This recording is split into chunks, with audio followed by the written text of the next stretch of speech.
ಎಲ್ಲ ವೀಕ್ಷಕರಿಗೆ ಎಸ್.ಬಿ. ಹುರ್ತಿಯ ವಿಶೇಷವಾಗಿರುವಂತಹ ಈ ಒಂದು ರೈತ ಪತ್ನಿಯರಿಗೆ ವಿಧವಾ ವೇತನ ಯೋಜನೆಗೆ ಸಂಬಂಧಪಟ್ಟಂತ ವಿಶೇಷವಾಗಿರುವಂತಹ ವಿಡಿಯೋ ನೋಡಲು ಆತ್ಮೀಯ ಆಧಾರದ ಸ್ವಾಗತ. ಸ್ನೇಹಿತರೆ, ಈ ಒಂದು ವಿಡಿಯೋ ನೋಡ್ತಾ ನಿಮಗೆ ತುಂಬಾ ಮಾಹಿತಿ ಅರ್ಥ ಆಗತ್ತೆ. ಯಾವ ರೀತಿ ಸರ್ಕಾರ ಪಿಂಚಣಿಗಳನ್ನು ನೀಡುತ್ತೆ, ಯಾವ ಪಿಂಚಣಿಯ ಯೋಜನೆ ಹೆಸರಿದೆ, ಎಲ್ಲ ಮಾಹಿತಿ ಹಾಗೂ ಪಿಂಚಣಿ ಪಡೆಯಲು ಅರ್ಜಿ ಸಲ್ಲಿಸುವ ವಿಧಾನ ಹಾಗೂ ಅರ್ಜಿ ಎಲ್ಲಿ ಸಲ್ಲಿಸಬೇಕು ಹಾಗೂ ಈ ಪಿಂಚಣಿ ಅಡಿಯಲ್ಲಿ 2,000 ರೂಪಾಯಿ ಪ್ರತಿ ತಿಂಗಳು ಬ್ಯಾಂಕ್ ಖಾತೆಗೆ ಬಂದು ಜಮಾ ಆಗುತ್ತೆ. ಸೊ ಈ ಪಿಂಚಣಿ ಹೆಸರು ಸಾಲ ಬಾಧೆಯಿಂದ ಆತ್ಮಹತ್ಯೆ ಮಾಡಿಕೊಂಡ ರೈತ ಪತ್ನಿಯರಿಗೆ ವಿಧವಾ ವೇತನ ಅಂತ ಟೈಟಲ್ ಇದೆ. ಸೊ ಇಲ್ಲಿ ನೋಡಬಹುದು ಇದಕ್ಕೆ ಯಾವ ರೀತಿ ಮಾಹಿತಿ ಇದೆ ಅಂತ ನಾನು ತಿಳಿಸ್ಕೊಡ್ತೇನೆ.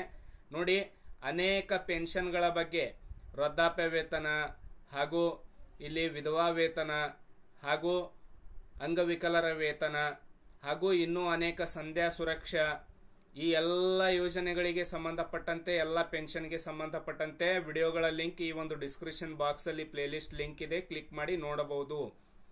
ಬನ್ನಿ ಈ ಒಂದು ಯೋಜನೆ ಬಗ್ಗೆ ತಿಳಿದುಕೊಳ್ಳೋಣ.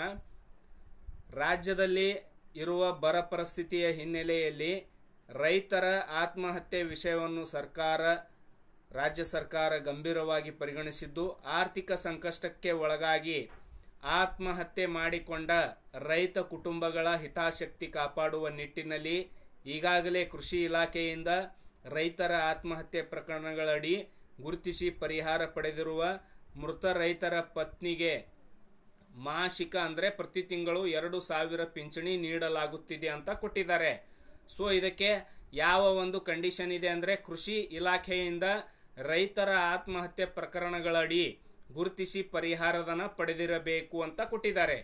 ಈಗಾಗಲೇ ಅವರ ಯಜಮಾನರು ಏನಾದರೂ ಡೆತ್ ಆಗಿದ್ರೆ, ಅವರು ರೈತರಾಗಿದ್ರೆ, ಅವರು ಈ ಒಂದು ಕೃಷಿ ಇಲಾಖೆಯಿಂದ ರೈತರ ಆತ್ಮಹತ್ಯೆ ಪ್ರಕರಣಗಳ ಅಡಿಯಲ್ಲಿ ಅವರು ಪರಿಹಾರಧನ ಏನಾದರೂ ಪಡೆದುಕೊಂಡಿದ್ರೆ ಅಂತಹ ರೈತರ ಒಂದು ಪತ್ನಿಯರಿಗೆ ಈ ಒಂದು ವಿಧವಾ ವೇತನ ಸಿಗತ್ತೆ.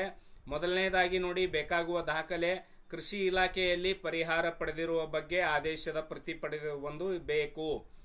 ಇಲ್ಲಿ ಹೇಳಿದಿನಲ್ಲ, ಅವರ ಗಂಡ ಪತಿ ಏನಾದರೂ ರೈತರಾಗಿದ್ರೆ ಅವರು ಏನಾದರೂ ಈ ಒಂದು ಕೃಷಿ ಇಲಾಖೆಯಿಂದ ರೈತ ಆತ್ಮಹತ್ಯೆ ಪ್ರಕರಣಗಳ ಅಡಿ ಗುರುತಿಸಿ ಪರಿಹಾರಧನ ಪಡೆದಿರಬೇಕು. ಅವರು ಏನಾದರೂ ಮರಣ ಹೊಂದಿದಲ್ಲಿ ಈ ಒಂದು ಯಾವ ರೀತಿ ಮರಣ ಅಂದ್ರೆ, ರಾಜ್ಯದಲ್ಲಿ ಬರುವ ಬರ ಪರಿಹಾರ ಪರಿಸ್ಥಿತಿಯ ಹಿನ್ನೆಲೆಯಲ್ಲಿ ರೈತ ಆತ್ಮಹತ್ಯೆ ಮಾಡಿಕೊಂಡಿದ್ರೆ ಅವರ ಪತ್ನಿಗೆ ಏನಾದರೂ ಕೃಷಿ ಇಲಾಖೆಯಲ್ಲಿ ರೈತ ಆತ್ಮಹತ್ಯೆ ಪ್ರಕರಣಗಳಡಿ ಗುರುತಿಸಿ ಪರಿಹಾರಧನ ಕೊಟ್ಟಿದ್ದರೆ ಅವರಿಗೆ ಆ ಒಂದು ಆದೇಶ ಪ್ರತಿ ಕೊಟ್ಟಿರ್ತಾರೆ, ಆ ಒಂದು ಆದೇಶ ಪ್ರತಿಯನ್ನ ಲಗತ್ತಿಸಬೇಕಾಗತ್ತೆ. ಸೆಕೆಂಡ್ ನೋಡಿ, ಅಟಲ್ಜಿ ಜನಸ್ನೇಹಿ ಕೇಂದ್ರದ ಮೂಲಕ ನಿಗದಿತ ನಮೂನೆಯಲ್ಲಿ ಅರ್ಜಿ ಸಲ್ಲಿಸತಕ್ಕದ್ದು. ಈ ಅರ್ಜಿಯನ್ನ ಅಟಲ್ಜಿ ಜನಸ್ನೇಹಿ ಕೇಂದ್ರದ ಮೂಲಕನೇ ಸಲ್ಲಿಸಬೇಕಾಗತ್ತೆ. ನೆಕ್ಸ್ಟ್, ಅವರು ಈ ಒಂದು 2,000 ರೂಪಾಯಿ ಪಿಂಚಣಿ ಪಡೆಯಲು ಬ್ಯಾಂಕ್ ಖಾತೆ ಇರಬೇಕು ಅಥವಾ ಅಂಚೆ ಖಾತೆ ಇದ್ರೆ ಅವರ ಈ ಒಂದು ಅಕೌಂಟ್ಗೆ ಹಣ ಬಂದು ಜಮಾ ಆಗುತ್ತೆ. ಆಧಾರ್ ಕಾರ್ಡ್ ಪ್ರತಿಯೊಂದು ಕೂಡ ಬೇಕಾಗತ್ತೆ. ನೆಕ್ಸ್ಟ್ ನೋಡಿ, ಅವರಿಗೆ 2,000 ರೂಪಾಯಿ ಪಿಂಚಣಿ ಮೊತ್ತ ಸಿಗತ್ತೆ. ಅರ್ಜಿದಾರರು ವಾಸಸ್ಥಳ ವ್ಯಾಪ್ತಿಯ ಅಟಲ್ಜಿ ಜನಸ್ನೇಹಿ ಕೇಂದ್ರದ ಮೂಲಕ ಅರ್ಜಿಯನ್ನ ಸಲ್ಲಿಸಬಹುದು. ಇದು ನೋಡಿ 28 ಮಾರ್ಚ್ 2024 ಒಂದು ಅಪ್ಡೇಟ್ ಇದೆ. ಸೊ ಈ ಒಂದು ಮಾಹಿತಿ ಇರಲಿ ಅಂತ ತಿಳಿಸಿಕೊಟ್ಟಿದ್ದೇನೆ. ದಯವಿಟ್ಟು ಎಲ್ಲ ಪಿಂಚಣಿಗಳ ಮಾಹಿತಿ ಬೇಕಾದ್ರೆ ಈ ವಿಡಿಯೋ ಕೆಳಗಡೆ ಡಿಸ್ಕ್ರಿಪ್ಷನ್ ಬಾಕ್ಸ್ ಅಲ್ಲಿರುವ ಲಿಂಕ್ ಅನ್ನ ಕ್ಲಿಕ್ ಮಾಡಿ ನೋಡಿ. ಎಲ್ರಿಗೂ ಶೇರ್ ಕೂಡ ಮಾಡಿ, ಮಾಹಿತಿ ಅರ್ಥವಾಗಲಿ.